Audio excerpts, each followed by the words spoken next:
अस्सलामुअलैकुम व्यूअर्स। तो आज का हमारा टॉपिक है जावा हैशमैप। तो अब शुरू करते हैं। पहले समझते हैं हैशमैप है क्या।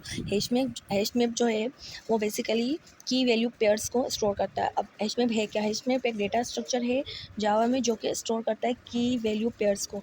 अब की वैल्यू पेयर्स क्या है। की में हम इंटीजर की वैल्यू को स्टोर करेंगे और वैल्यू में स्ट्रिंग को। ये जो की है वो हर वैल्यू की यूनिक की होगी। इसके पेयर को हम हैशमैप कहते हैं। हर की जो यूनिक होगी और उसको एक्सेस करने के लिए उसकी कॉरस्पॉन्डिंग वैल्यू होगी। ये जो हम यूज़ करते हैं ताकि डेटा को ऑर्गेनाइज करें और डेटा को रिट्राइव करें और टाइम बचाएं। ये हेल्पफुल होता है जब हमें क्विक सर्चिंग करनी हो किसी चीज़ की इमरजेंसी सिचुएशन में मोस्टली। और ये कॉमनली डेटा को स्टोर रिकॉर्ड्स को स्टोर करने के लिए होता है, यूज़र की इन्फॉर्मेशन और कॉन्फ़िगरेशन के लिए। अब इसको एक एग्जांपल से समझते हैं। अब जैसे कि फॉर सपोज अब ये काम कैसे करते हैं। देख हमने एक स्टूडेंट का रिकॉर्ड बनाया है और उसमें रिकॉर्ड में स्टूडेंट का नेम और रोल नंबर है, सही। अब ये कैसे काम करेगा। ये जो है इसको इसका ऑब्जेक्ट बन गया। पहले हम सबसे पहले इसको इंपोर्ट करेंगे हैशमैप को। उसके बाद इंपोर्ट करेंगे तो ज़ाहिर सी बात है इसका ऑब्जेक्ट बनेगा। ये जावा यूटिल पैकेज में स्टोर होता है और ऑब्जेक्ट क्लास का बनता है। तो ये हैशमैप बेसिकली क्लास है तो इसका ऑब्जेक्ट बनेगा। अब इसमें पहले इंटीजर यानी कि की आएगी, फिर स्ट्रिंग यानी कि वैल्यू आएगी और फिर ऑब्जेक्ट बनेगा। अब स्टूडेंट इसमें जो पुट का मेथड यूज़ किया गया है वो आगे मैं मेथड्स बताऊंगी।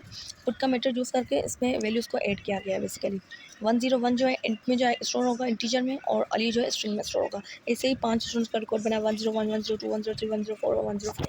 अब स्टेप 1 पहले क्या करेंगे कि जो रोल नंबर है और जो उसका हैश कोड है। अब हर रोल नंबर का एक यूनिक हैश कोड होगा और उसका इंडेक्स होगा। इंडेक्स जो है 1 से शुरू हो रहा है इसमें। अब index basically as a bucket काम करेगा और उसमें जो हैश कोड वैल्यू स्टोर होगी की हर की के अलग हैश कोड वैल्यू होगी। अब अज्यूम करते हैं कि हैश कोड की कैपेसिटी 10 है तो इंडेक्स जो है 10 ही बनेंगे। अब स्टेप 2 में क्या करते हैं। जो हैश में स्टोर किए हैं हमने उनको इंडेक्स स्टार्ट करते हैं। जीरो पे हमेशा नल स्टोर होगा और कुछ भी नहीं। जीरो से हमेशा नल स्टोर होगा तो इसलिए हमारा जो इंडेक्स है वो 1 से स्टार्ट होता है क्योंकि जीरो पे नल स्टोर होता है। 101 पे जो है कौन सा वैल्यू स्टोर है, अली की। और 101 का हैश कोड भी 101 ही है, इंडेक्स 1 है। तो जब हम 1 को टारगेट करेंगे तो अली और 101 रोल नंबर टारगेट होगा। और बाकी अब हमने इसकी कैपेसिटी 10 रखी थी तो उसमें 1 2 3 4 5 पे वैल्यूज स्टोर हैं। 0 6 7 8 9 पे कोई भी वैल्यू स्टोर नहीं है तो नल स्टोर हो गया। जब हम कोई भी वैल्यू पुट नहीं करेंगे तो जावा बाय डिफ़ॉल्ट उसको नल कर देगा। अब ये काम कैसे करता है। जब हम कोई भी वैल्यू पुट करते हैं जैसे कि रोल नंबर फॉर सपोज, तो हैश में पहले उसका हैश कोड कैलकुलेट करता है उस की का। फिर जो हैश कोड है वो डिसाइड करेगा कि किस इंडेक्स यानी कि किस बकेट में वो वैल्यू स्टोर होगी। अगर तो 2 कीज़ हैं हमारे पास और सेम इंडेक्स है तो वो स्टोर होंगे एज़ अकॉर्डिंग टू लिस्ट। जैसे कि लिस्ट में हमने स्टोर किया होंगे, जैसे कि अब 101 पे अली भी है, 101 पे सारा भी है, लेकिन लिस्ट में पहले मैंने अली रखा फिर सारा रखा है तो फिर हैश कोड भी उसके अकॉर्डिंग से ही बनेंगे। जब हम सर्च करेंगे की तो हैश में दोबारा कैलकुलेट करेगा हैश कोड और उसी इंडेक्स को टारगेट करेगा ताकि वैल्यू क्विकली एक्सेस हो सके। अब सर्च कैसे करेंगे। अब नेम फाइंड करना है और रोल नंबर 103 है तो हैश कोड कैलकुलेट करेगा 103 को। 103% 10 क्यों, क्योंकि हैश कोड की जो कैपेसिटी थी वो 10 थी। उसके अकॉर्डिंग जो है इंडेक्स 10 टारगेट होगा, उस पे फाउंड हुआ अहमद का रिकॉर्ड। अब की पॉइंट्स इसमें समझने के कि सेम की जो हमेशा सेम हैश कोड को टारगेट करेगी, डिफरेंट कीज सेम इंडेक्स को टारगेट नहीं करेगी, उससे कॉलिजन हो जाएगी क्योंकि वो आपस में टकराएंगे। फिर जो अकॉर्डिंग टू डेटा स्टोर होंगे उस चीज़ को लेकर जो है सर्चिंग करेंगे। हैश में जो है सर्च को, इंसर्ट को, डिलीट को बहुत ज़्यादा फास्ट कर देता है और टाइम को बचाता है, टाइम मैनेजमेंट करता है, टाइम के कॉम्प्लेक्सिटी को रिड्यूस करता है। अब यहाँ पे रियल लाइफ एनालॉजी है कि थिंक करो एक लॉकर सिस्टम में। हर लॉकर सिस्टम का एक इंडेक्स होता है, एक यूनिक नंबर होता है। हैश कोड डिसाइड करेगा, हैश कोड बेसिकली डिसाइड करेगा कि किस लॉकर में कौन सा डेटा स्टोर करना है। ये जैसे कि यहाँ पे लॉकर्स बने हुए हैं, 0 नल होगा, ये सारे भी नल होंगे, इन पे जो है डेटा और इंडेक्स स्टोर है।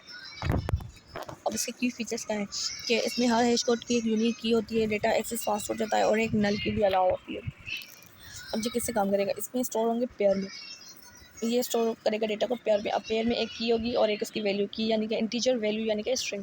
अब जब हम वैल्यू ऐड करेंगे जो जावा उस वैल्यू को हैश कोड क्रिएट करेगा, हैश कोड डिटरमाइन करेगा कि डेटा कहाँ स्टोर होगा और जो डेटा की हमने सर्च की है इसमें कोड यूज़ करके उसको क्विकली फाइंड कर लेगा। इस प्रोसेस को डेटा रिट्राइवल कहते हैं जो कि बहुत जल्दी हो जाता है। अब ये इसके कुछ मेथड्स हैं, हैश मैप के मेथड्स हैं। सबसे पहला मेथड है पुट का। ये मेथड जो है डेटा को ऐड करने के लिए यूज होता है। आप जैसे कि ये एग्जांपल है मैप डॉट पुट एप्पल 10। अब एप्पल जो स्ट्रिंग है और 10 जो है वो इंटीजर है। अब 10 नंबर वाली हैश कोड एप्पल वाले डेटा को स्टोर कर रही है वैल्यू को, ये एक पेयर बन गया। अब इसका गेट मेथड ये जो है डेटा को रिट्राइव करता है की हेल्प से। अब जैसे ही हम गेट का मेथड यूज़ करके की वैल्यू देंगे तो उस की पे, उस हैश कोड पे जो भी वैल्यू हमने स्टोर की होगी वो रिट्राइव हो जाएगी बहुत ईजीली। रिट्राइव मतलब डेटा को एक्सेस करना। अब रिमूव का मेथड, अब रिमूव का मेथड किसी भी चीज़ को, किसी भी एंट्री को डिलीट करने के लिए भी होता है। अब जैसे मैंने पिछले एग्जांपल में ऐड किया था, मतलब गेट किया था, तो यहाँ पे अब मैं रिमूव करी, पुट किया था मैप डॉट पुट, अब मैप डॉट रिमूव करेंगे। अब रिमूव क्या करना है, मुझे वैल्यू रिमूव करनी है, कौन सी, एप्पल की। तो मैंने यहाँ पे एप्पल लिख दिया। अब जिस भी हैश कोड के जिस इंडेक्स पे वो वैल्यू स्टोर होगी वहाँ से वो डिलीट हो जाएगी, वहाँ पे 0 आ जाएगा और नल शो होगा, क्योंकि वो वैल्यू मैं उससे रिमूव कर चुकी हूँ। अब कंटेंट्स की मेथड ये चेक करता है कि हमारा जो डेटा है वो एग्जिस्ट करता है या नहीं। जैसे कि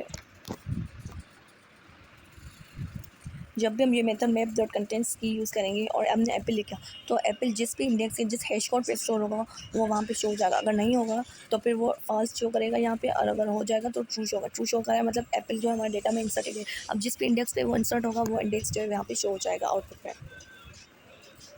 अब साइज़ का ये रिटर्न करता है टोटल नंबर ऑफ़ एंट्रीज़।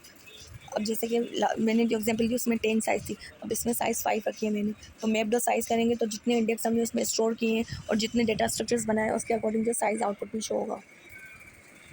बस इतनी सी थी ये हैश मैप। आई होप आप सब लोगों को समझ आया होगा। ये बहुत आसान है, इसको समझने के लिए प्रैक्टिकल कोड करने की नीड है। अब नेक्स्ट लेक्चर में इंशाल्लाह मैं प्रैक्टिकल कोड भी करके दिखाऊंगी। आई होप आप लोगों को लेक्चर समझ में आया होगा।